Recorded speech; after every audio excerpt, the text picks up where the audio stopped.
నిరాహార దీక్షలు చేసేవాళ్ళు సౌకర్యాలు ఎందుకు కోరుకోవాలి అంటున్నారు విష్ణువర్ధన్ రెడ్డి. ఆయన సౌకర్యాలు ఏం కోరుకున్నారండి? ఆయన నిరాడంబరంగా అక్కడ బజార్లో పడుకున్నట్టుగా పడుకుని ఉంటే సౌకర్యాలు అంత విపరీతమైన వేడి, ఆ ఫ్యాన్ గాలికి అసలే డీహైడ్రేషన్ అయిన మనిషికి ఇంకా డీహైడ్రేషను.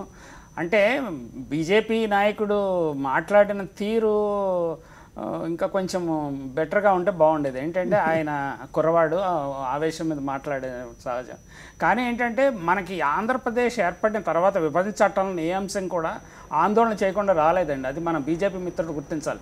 ప్రతి దశలోనూ జగన్మోహన్ రెడ్డి కానీ ఇంకోళ్ళు కానీ ఉద్యమించి ప్రజలు లేకపోతే మీడియా విపరీతమైన చేస్తేనే ఒక చిన్న కన్సెషన్ వస్తుంది.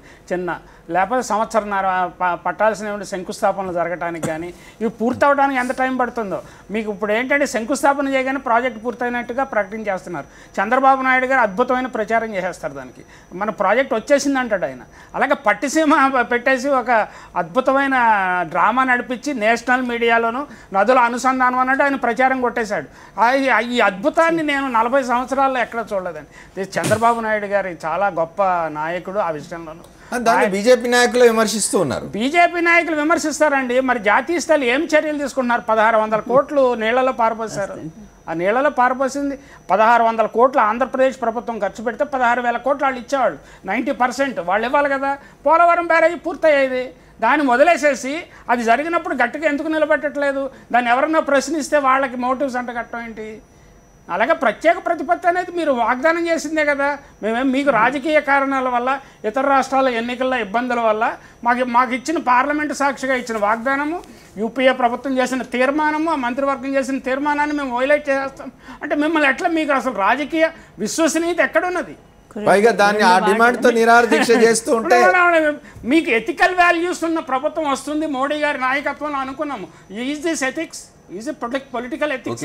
కాంగ్రెస్ నాయకులు, మాజీ శాసనసభ్యులు మల్లాది విష్ణు కూడా జాయిన్ అయ్యారు. లక్ష్మీపార్వతి గారు చెప్పండి. ఇంతకుముందు విష్ణువర్ధన్ రెడ్డి గారు మాట అంటున్నారు సౌకర్యాలు కోరుకోకూడదని.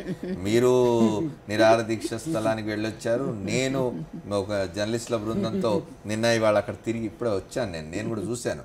అసలు బహుశా మామూలుగా ఆరోగ్యంగా ఉన్న మనుషులు కూడా ఆ ప్రాంతంలో గంట సేపు కూర్చోలేరు. అంత అన్యాయమైన ప్రాంతానికి నెట్టినారు ఈ నిరాహార దీక్ష స్థలాన్ని. ఆ స్థల వివాదం గురించి మీరు అంతా వినే ఉంటారు. అక్కడ దోమలు, ఈగలు, వేడి, మురికి చాలా భయంకరంగా ఉంది ఆ ప్రదేశం అంతా కూడా. లక్ష్మీపార్వతి గారు చెప్పండి. విష్ణువర్ధన్ సౌకర్యాల గురించి చెప్తూ ఉన్నారు. సౌకర్యాలు అంటున్నారు కదా. తమ్ముడు విష్ణువర్ధన్ రెడ్డి గారు బహుశా జగన్మోహన్ రెడ్డికి చాలా సౌకర్యాల కోసం ఈ దీక్ష చేస్తున్నారు అనుకుంటున్నారేమో. ఆయన ఆంధ్రప్రదేశ్ ప్రజల సౌకర్యం కోసం ఆయన దీక్ష చేస్తున్నారు.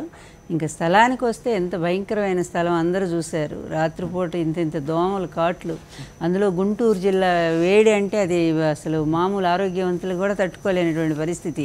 ఎప్పుడు 30 డిగ్రీలు తగ్గినటువంటి వేడి. అక్కడేమి ఏసీలు లేవు. అబ్బాయి రాత్రిపూట కూడా ఆ దీక్షా స్థలంలోనే పడుకుంటా ఉన్నాడు. అందువల్ల ఈరోజు పరిస్థితి దారుణంగా రోజు నేను 3 రోజులు ఆ అబ్బాయితో పాటే ఉన్నాను. మామూలు మేము పగలంతా తినకపోయినా రాత్రిపూట భోంచేసేవాళ్ళం మేము. ఎందుకంటే పగలంతా దీక్షలో కూర్చున్నాం మేము కూడా. కానీ దానికే నీరసం వచ్చి నాకు మైక్ ఇస్తే నాకు నీరసం వచ్చింది మాట్లాడటానికి కూడా. అలాంటిది అసలు ఏమీ తినకుండా అతను చేస్తున్న దీక్షను మనం అభినందించాలి. ముందు ఒక అహింసా మార్గంలో ఏదైనా సరే ఈ దేశం యొక్క పద్ధతి అది. గతంలో కూడా మనకి తెలుగు రాష్ట్రం భాషా ప్రయుక్త రాష్ట్రం కావాలనుకున్నప్పుడు పొట్టి శ్రీరాములు గారు ఇదే విధానంలో ఆయన దీక్ష చేశారు. అదే ఎన్నిసార్లు గాంధీ గారు ఇదే స్వాతంత్రానికి ముందు ఎన్నిసార్లు ఆయన వచ్చినాక కూడా దీక్షలు చేశారు ఆయన. ఈ ముస్లిమ్స్, హిందూ కలిసి ఉండాలి అని, పాకిస్తాను భారతదేశం కలిసి ఉండాలనేటువంటి దాని మీద, విభజన వద్దు అని.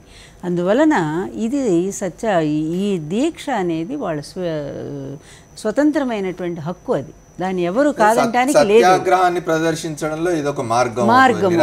ఇప్పుడు సందర్భం కాదు అంటున్నారు. మన సందర్భం కాదని అంటానికి ఒక్కటే వారిని అడుగుతున్నాను నేను. గతంలో బీజేపీ గవర్నమెంట్లోనే 4 రాష్ట్రాలకి విభజన జరిగింది. విభజన జరిగినప్పుడు అప్పుడు ప్రామిస్ చేశారు దానికి ప్రత్యేక హోదా ఇస్తామని. హోదా కావాలని చంద్రబాబు నాయుడు గారు చేశారు కదండి. మాట్లాడింది చాలా సార్లు విన్నాము. సాక్షి టీవీలో ప్లే చేస్తూనే ఉన్నారు. ఆయన 5 సంవత్సరాలను యూపీఏ ప్రభుత్వం అంటే కాదు, 10 సంవత్సరాలను వెంకయ్య నాయుడు గారు అంటే చంద్రబాబు నాయుడు గారు 10 సంవత్సరాలు కూడా ఏం సరిపోతుంది, 15 సంవత్సరాలు ఇవ్వాలి అని అడిగిన బైట్స్ అన్ని సాక్షి ప్రేక్షకులు చూస్తున్నారు. ఒక్క మాట నేను విష్ణువర్ధన్ రెడ్డి గారిని అడుగుతున్నాను. వాళ్ళు ఏదైతే ఇచ్చారో వాజ్పేయి గారు మాట నిలబెట్టుకొని అది 6 నెలల్లో సంవత్సరంలో ప్రత్యేక హోదా ఇచ్చేశారు. ఇదే ఈరోజు మళ్ళీ అదే బీజేపీ గవర్నమెంట్ ఉంది, ఇంకా స్వతంత్ర మెజారిటీతో గెలిచినటువంటిది, అత్యధిక మెజారిటీతో. అప్పుడు ఇంకా వాళ్ళకి ఎన్డీఏ అంటే భాగస్వామ్య పక్షాలతో ఇబ్బందులు ఉన్నాయి, తలనొప్పులు ఉన్నాయి. ఈరోజు ఆ తలనొప్పులు లేనటువంటి ఒక అత్యధిక మెజారిటీ కలిగిన ఒక పార్టీగా మీరు ఎలక్ట్ అయ్యి ఎలక్షన్స్ ముందు మీరే మేనిఫెస్టోలో పెట్టుకొని ప్రత్యేక హోదా ఇస్తామని చెప్పి ఒక్కసారి ఆయన గుర్తు చేస్తున్నాము. అంత చేసి వెంకయ్య నాయుడుజీ సెల్ఫ్లెస్ వాజ్పేయి గారు ఇప్పుడు మోదీ గారు, అది తేడా. ఒకసారి ఇంకొక షార్ట్ బ్రేక్ తీసుకొని విష్ణు గారితో మాట్లాడదాం మనం.